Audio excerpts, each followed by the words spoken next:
I pulled a couple of the latest FanDuel MVP futures and with the guys playing in these games and one who's not. And I had a question for you about them. So right now, Steph is still, like we talked about last time, still odds-on favorite. He's plus 135. KD's plus 240.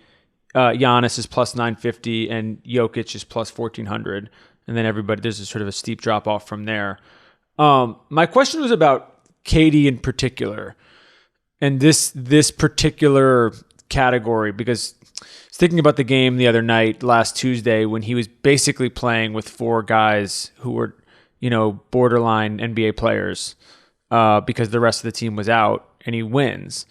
And at a certain point, no matter how the season ends up, when you see something like that, when you're basically like this guy, and I think actually John mentioned it in our conversation, when you see a player win an NBA game, knowing how hard it is to win an NBA game with guys that, no disrespect to them, are not his normal teammates, does that change the dynamic when you're thinking about this conversation a little bit? It's the MVP race is really interesting to me this year because of the uncertainty. The uncertainty, of course, of injury, which is always there, but the uncertainty of not just the individual players' health related to COVID, but more importantly, how his team is in terms of the number of players in protocols. And Jokic, I'll say it again, has had as good of an individual season maybe as we've seen in the NBA, period. I mean, player efficiency rating, number one by far of all time. And that's including Wilt, Michael, LeBron, Larry, Magic, you name it, down the line. Best ever. And he's somehow, scrapped his way to basically a 500 mark. What happens when Jamal Murray comes back? Do they go on a run? Does Golden State at any point in time go through a 2-5 stretch? Yeah. Does that change the narrative about Steph a little bit? Giannis from day one has been phenomenal, and I still think he has a legitimate shot to win his third MVP. But the best player in the world, it's so weird. It feels like it changes almost on a daily or weekly basis. Obviously, Kevin, I think, is the best player in the world. But in terms of who is playing the best across the league, at times it's been Steph. At times it's been Giannis. At times it's been Jokic. And so monitoring the health of team-wide for these players is really, I think, going to help determine who ultimately wins MVP. It'll be factored into that narrative, which, again, we voters don't just vote on stats. They vote on the narrative about a team, and that's going to be factored in, which in most seasons, injuries may be factored in, but this is just a bizarre circumstance, and it'll certainly be factored in. Is there anybody there, by the way, if you were not picking Kevin or Steph, they're the odds-on favorites right now, is there anybody there that sort of jumps out to you, either Giannis or Jokic? Besides the top four? Yeah. You mean? Well, so I have the whole list. I mean, this is you're going to laugh at this pick. You're going to think it's crazy. And I don't think he's going to win the MVP. I don't think there's really any chance. But I think when you look at somebody like DeMar at a plus 6,500, you look at where that team was versus where they are now.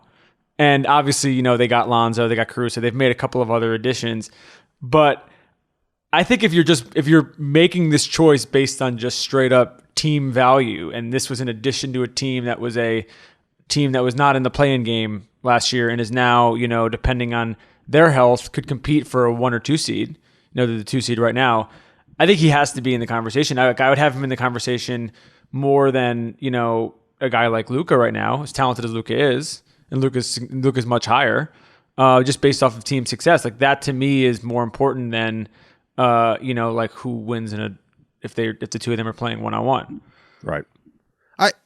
There's a legitimate argument to be made that if you had an MVP vote today, after basically 30 games, DeMar would be in the top 5 of that vote across the league. I'm not just saying my vote. I'm just saying across the league, all the voters, he's top 5 MVP candidate right now.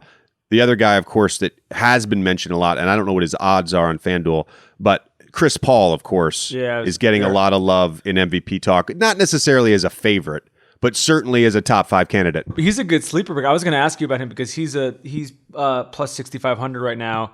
Devin is plus 5,500, but that team is a monster. You know, they're a very good chance to finish with the best record in the NBA, and if those guys stay healthy, you would think that one of those two is going to be in this conversation. There should be.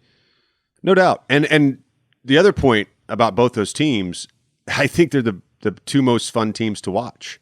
It's beautiful basketball. There's an element of the Phoenix Suns ball movement that is eerily similar to those 2010 to 2015 Spurs teams.